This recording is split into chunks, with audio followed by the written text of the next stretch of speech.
लक्षणा का महत्व।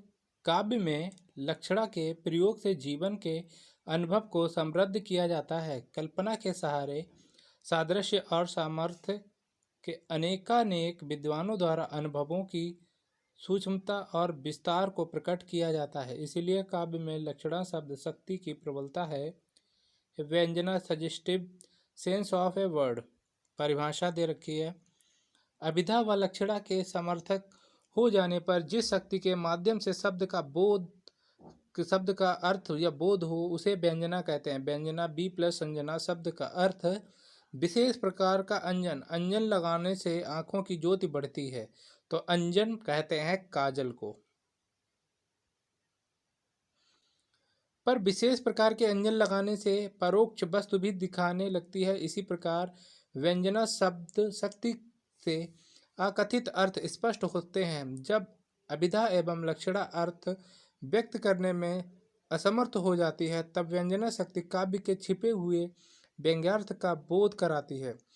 व्यंग्यार्थ को धन्यवार्थ या सूच्यार्थ, अपेक्षपार्थ, प्रत्यय मानार्थ आदि भी कहा जाता है।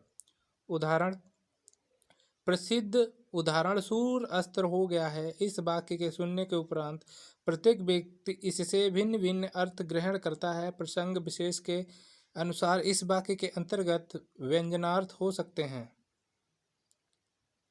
वाक्य सूर्य अस्त्र हो गया, प्रसंग विशेष वक्ता या श्रोता।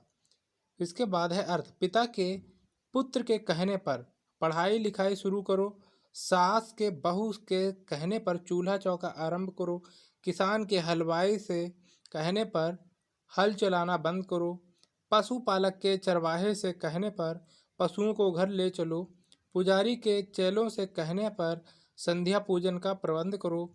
राहगीर के अपने साथी से कहने पर ठहरने का इंतजाम करो। कारवा प्रमुख के उप प्रमुख से कहने पर पड़ाव की व्यवस्था करो। इस तरह एक वाक्य से वक्ता श्रोता के अनुसार न जाने कितने अर्थ निकल सकते हैं। यहाँ जिसने भी अर्थ दिए गए हैं वे साक्षात सांकेतिक नहीं हैं, इसीलिए इसमें अभिधा शक्ति नहीं है, इसमें लक्षणा शक्ति भी नहीं है। कारण कि उक्त वाक्य लक्षणा की शर्त मुख्यार्थ में बाधा को पूरा नहीं करता, क्योंकि यहाँ सूर्य का जो मुख्यार्थ है वह मौजूद है। साफ है कि इसमें पाई जाने वाली शब्द शक्ति व्यंजना है। सेकंड, एक पद बंद उदाहरण, प्रभु ही चितई पुनि चितई मही राजत लोचन लोल खेलत मन सुज मीन जुग जनु विधुमंडल डोल। तुलसीदास के शब्द हैं। यहाँ धनुष यज्ञ के प्रसंग में सीता की मनोदशा का चित्रण किया गया है। इस पद की पहली पंक्ति का वाचार्थ अभिधेय यह है कि सीता पहले राम की ओर देखती हैं और फिर धरती की ओर।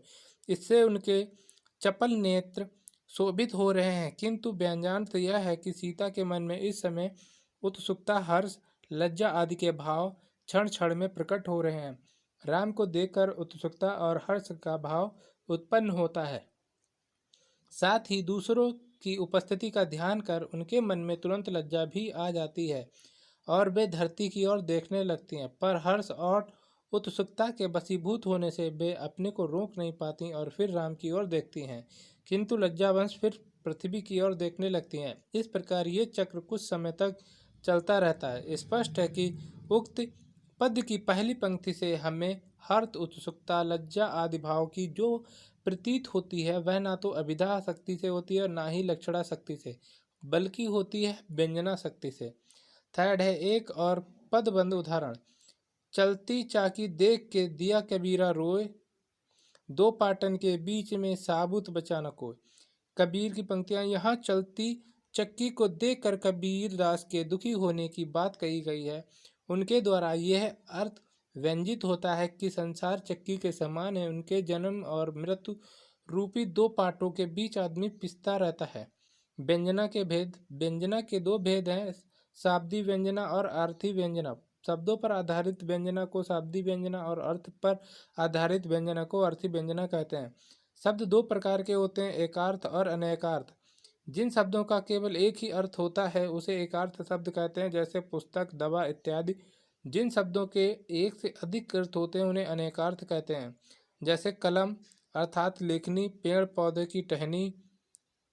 थर्ड है कलमकार की कूची, चित्र शैली जिससे पटना, कमल या कलम आदि। पानी अर्थ जल, चमक, प्रतिष्ठा आदि इत्यादि। अनेक अर्थ शब्दोपट्टी की व्यंजना को शाब्दी व्यंजना तथा एक अर्थी शब्दोपट्टी की व्यंजना को आर्थी व्यंजना कहते हैं।